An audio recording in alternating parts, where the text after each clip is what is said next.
here in 3, 2, 1. Well, Derek, welcome back. Mayor's Monday here at WSAU, WSAU.com. Second time we've talked to you in the course of a week. The camera likes you this week, right? Yeah. Not that you don't have anything going on up there in Merrill. I mean, it seems like just when everything has started to settle down, we've got something else coming. Of course, we've already talked about the city administrator position here earlier this week, but one thing we wanted to kind of start off with was your recall process, which of course is now over behind you, and you got one for sure new alder that's going to be hired. You got a second one that's going to be coming here in a bit as well. We'll hold off on that for now. But first off, the recall process. Were you happy with how it went? Happy with, I guess, the results, you would say, or how has this changed things on the city council?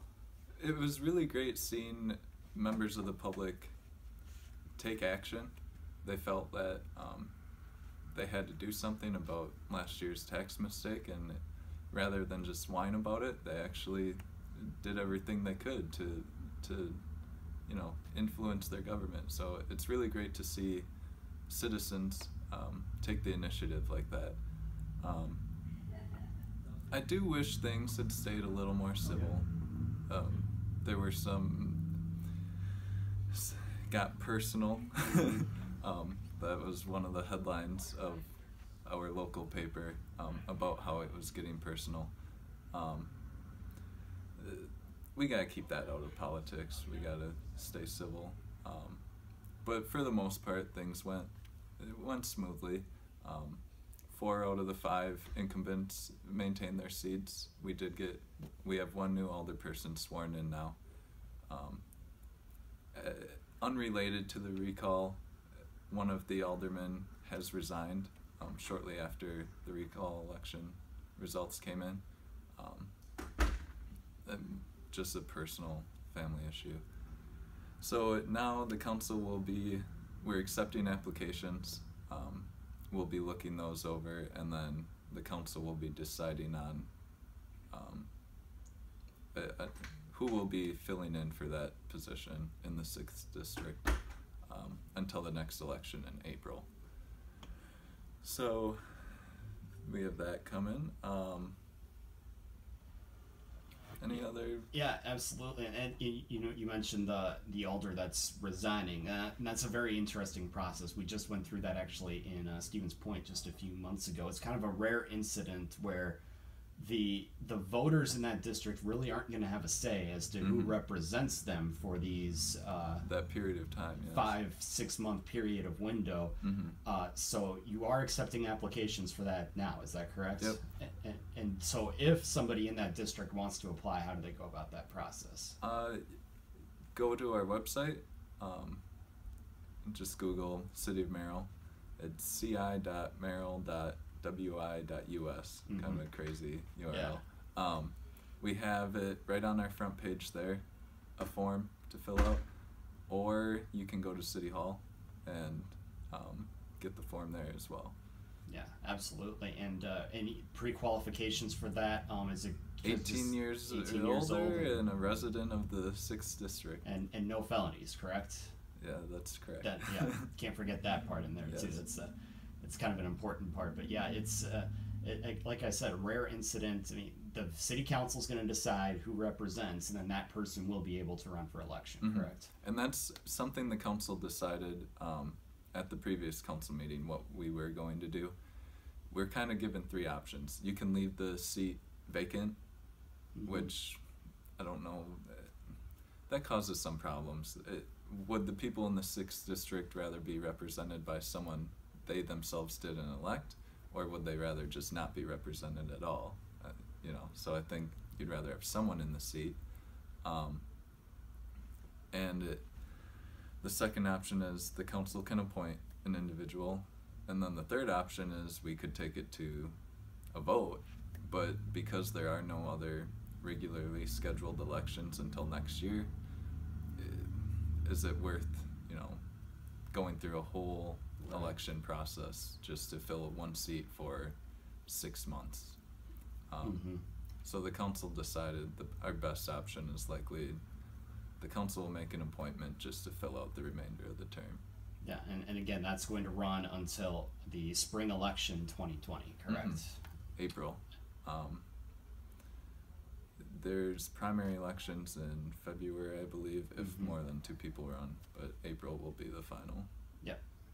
Absolutely. So we'll look forward to seeing just exactly how that plays out in the selection process there. I'm sure you'll get a few candidates because, especially as you said, people in Merrill right now they're gung ho. They're really engaged awesome in their politics. And again, that's something that you have to like to see as especially as a young mayor yourself. Yeah, it's something that I was really hoping that I could kind of, as mayor, I was hoping I could generate more interest in politics, and I think it's great seeing everyone involved right now. And even being up in Merrill on the day of that special election, I don't know how many times I saw signs, whether it was re-elect or, vote out or just get out and vote. People certainly were getting out, and there were people coming in and out at those polling places. Mm-hmm.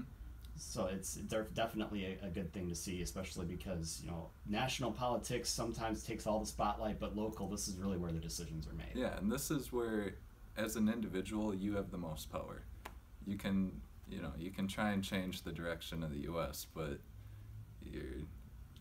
your voice kind of gets muffled out among the other 350 million. Yeah. But in your own hometown, that's where you can really bring the change that you want to see. Yeah, absolutely. Speaking of change, I know there's something a lot of people in Merrill really do want to see change, and that was their tax bills from last year. Oh, yeah. Obviously, that was something, there were certain aspects of that were beyond your control. There were certain aspects that we found out were errors in the process. You're working on correcting those behind the scenes, but now that we're in the back half of 2019, we're starting to think about those 2020 taxes and just exactly how is that process going to play out this time around in Merrill? So trying to make sure everyone is more educated. So, and really trying to spread the process out a bit, so it's not all get this done last minute. Trying to draw it out over more months, more meetings. So our first meeting will be September 3rd, Tuesday at 5 o'clock at City Hall. And that will be just a budget overview meeting.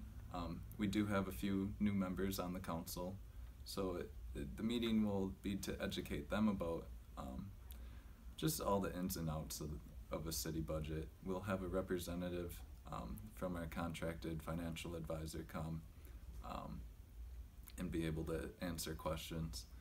And we're encouraging members of the public to come and have their questions answered too, because it's an opportunity to get, a direct answer from a professional, rather than asking your alderman and having the alderman then relay the question. This is an opportunity to get it right from the source.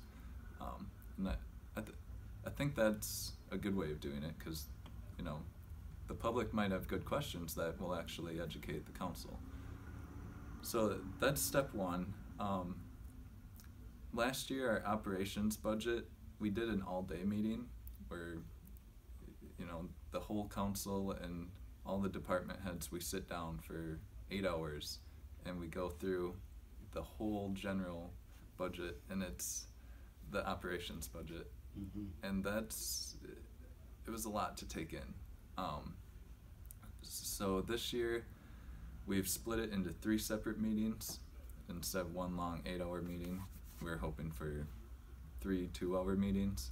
That way, you can kind of digest what happened and, go home and sleep on it, and it's not all that info coming at you at once. It's more spread out. So I'm hoping that will generate kind of more involvement with the council in the operations budget.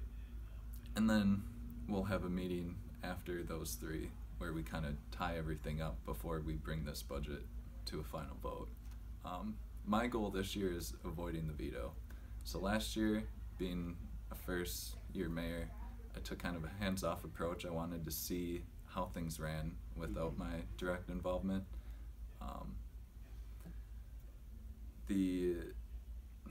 I wasn't very happy with just the increases that we were looking at last year. I did end up vetoing, but looking back, I wish I had given some sort of direction before that. rather than just in the last few weeks of the budget process. I really should have been pushing for what I wanted long before that. So lesson learned this year, I've already announced I'm looking for $200,000 in cuts. I believe I have the support of the chair of personnel and finance on that number. That would amount to about a 2.5% reduction. So I think that reduction is needed. It needs to be a substantial amount. I'd be happy if we can hold at just 0% this year, but what's that do for making up for last year? It's my fault that, we messed up, and I want to make sure that we set it right. And it's one thing to just say you're sorry, but you actually have to show that you're sorry. And that's why I'm hoping that we can, get down to a 2.5% reduction on people's tax bills and really show them, yes, we're sorry, we did everything we can to make up for it. Yeah, absolutely. And I think there's a lot of residents that would certainly find that as, a breath of fresh air, because up there in Merrill, obviously there was, increases in the school bonding. There was, county taxes that play a role into that as well. So that's kind of what added up to that 7%. But you're saying right now you're going to do at least what you can as far as the city's role to bring that down to a more manageable amount for some of your residents. Yeah. And I think everyone else, from what I've seen, everyone else is already starting to work towards that number. So it's really great to see. Just to clarify on the 7.4%, that was just the city's increase.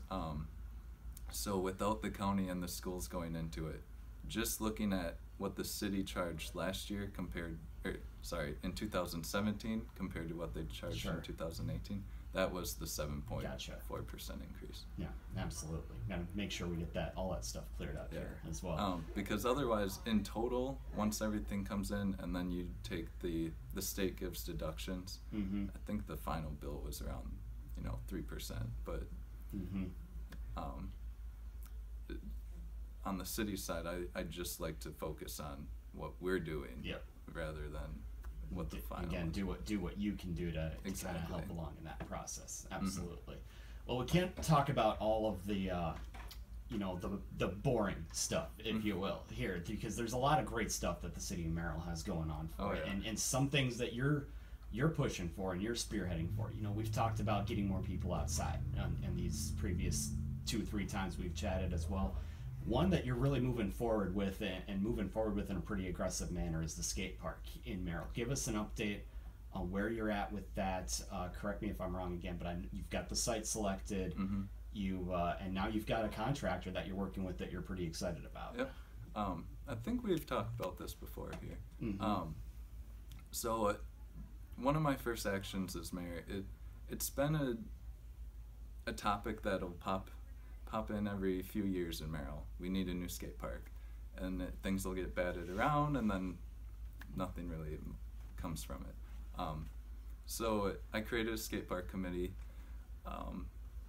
to kind of give more power to the individuals that have been pushing for a new park, give them a seat at a government table in a way, and also to involve skaters into the process. So that committee had a joint meeting with the Parks and Rec committee about a month ago, and we had a designer come from California, and we looked at the site, and we had a great meeting talking about all the things we'd like to see in the park. We set a budget. It's pretty ambitious. We're looking for $1.5 million for the skate park, which is exciting. I think that would be a huge draw to the community, to all of central Wisconsin. We want to be bringing in, real skateboarders and real professionals. So we're gonna get this park built. It's going at our, it's called the Merrill Area Recreation Center, the Mark Center. It's, we have our pool there, we have our hockey there, we have our soccer and our baseball diamonds there. So we're trying to get the skate park into the sports complex, because in a lot of cities you'll see them put the skate park kind of on the outskirts, out of sight, out of mind. But that does a real disservice to the skaters, because one, it's not really making them feel like they're welcome, in the heart of the city. It kind of makes them feel like they're being pushed out. And the other one, there's kind of a bad, skate parks have a negative perception wrapped around them, which is really unfortunate, because if you hang out at a skate park, the skaters, they're great kids, they're doing, they just love the sport. It's usually people that don't skate but hang out at the park that's where trouble with the law starts coming in and stuff.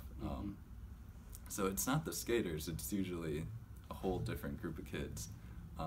So we kind of want to get rid of that negative perception and have this right in the middle of all the other activities. So we're hoping that we can basically make a family destination where one of your little ones wants to go swimming, another child might have soccer practice, you can bring the whole crew and they can skateboard. So I'm super excited about the park. It won't be, we aren't going to raise taxes to pay for this $1.5 million. That's where a lot of people kind of start getting contentious on this issue, like, because skate parks are kind of a niche sport, and not everyone enjoys skateboarding. So I understand people that say, I don't want my tax money, fully paying for this. I think they're certainly willing to help, but so where we're at in the process right now, we're having the design done, and once we have the design concept, then we can start showing that to people and raising money.